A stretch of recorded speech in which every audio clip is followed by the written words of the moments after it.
And to unpack this, I'm joined by Deyemi Saka, a public affairs analyst. Good morning. Glad to have you join me. It's nice to be here. All right, Deyemi, let me start by asking your thoughts on Senator Ningi's budget revelation. Well, I am not surprised. And this is not me throwing names and dropping names. Senator Ningi that I know, we met, we had this interaction way back in 2010 all through 2011. So I name as a man that is bold and daring. So I'm not surprised about the stance it took. And for me, watching the debate, watching that report, and I saw earlier reportage where it was claimed that they agreed that nobody should go to the press, and that is authoritarian, that is dictatorial. In a democracy, you can't infringe on the rights of people to express, their opinion if what they think is right or wrong. It's just about, it simply means that to these people at the National Assembly, it's not about national interest, it's not about legislative duties, it's just about them, family affair, party arrangements. And so, because why would you say Nigerians should not be in the know? Because the only way Nigerians can be in the know is if we go to the press, or if this matter comes out to the press. So it's an indictment of the it's an indictment of the National Assembly, as well as the Senate, the honesty, the integrity, the demand of probably their stance on probity and accountability. Do you think his suspension is justified?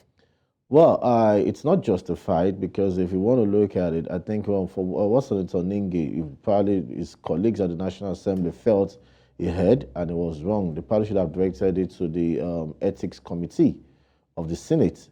That wasn't done. And in 72 hours, you're coming out with pronouncements and you're suspending him for 30 days.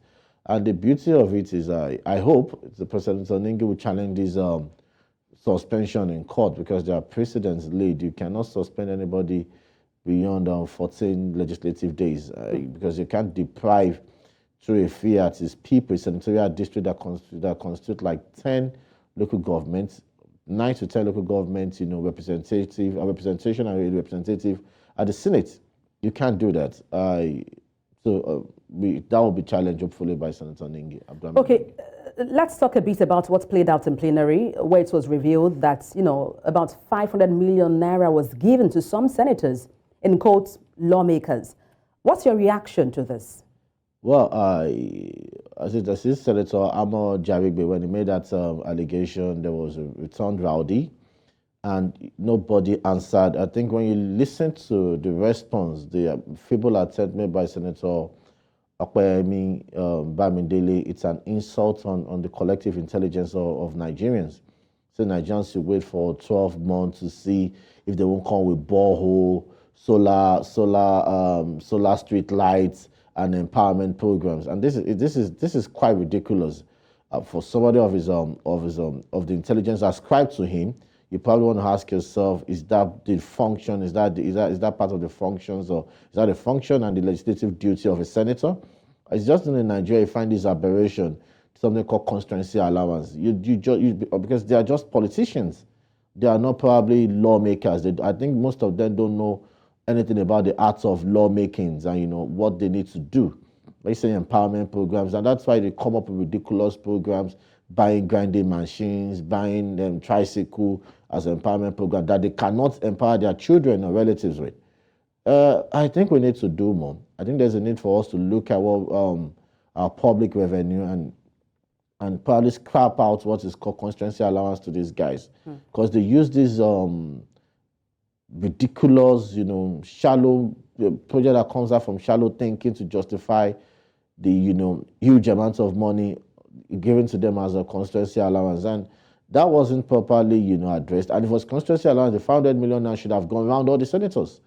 Because the man that laid the allegations said he's a ranking senator, he didn't get. So it shows you that it's more like a party thing to some people. And again, I know about, to the meat of the conversation, I probably would not buy the argument of it was INEC and UBEC and what have you. Senator Cow at the plenary came up and said there was a budget allocation of 37 and 37 budgetary allocations that had no items attached to it. That too was swept under the carpet. Nobody, and I think what Senator Ningi did was agreeing to a political solution to this matter, not knowing that they're going to throw him under the bus. That was what happened. What do you think this controversy on the budget means to the integrity of the Nigerian Senate? I think those guys, those men are probably not rendering the right service or services to Nigerians, and it's unfair. They think because they are there, they have the, you know, they are the alpha and the omega of, you know, what happens, and the Constitution empowers them to think on budgets, what we call Appropriation Act. But in line with Section 80 to 81 of the 1999 Constitution as amended, public revenue, all the states, you know, revenue goes to the federation account, and there's a budgetary estimate. What budgetary estimate means you're writing, I'm spending this amount of money on this so project and at this so location. And that is what is done. And you find that, so when there's a budget and there's no budgetary allocation, or there's a budgetary allocation to no items, you've flouted, you've disregarded, and you've infringed on that section of the Constitution. And that is our Constitution is not a collection of suggestions. It's our law that must be obeyed.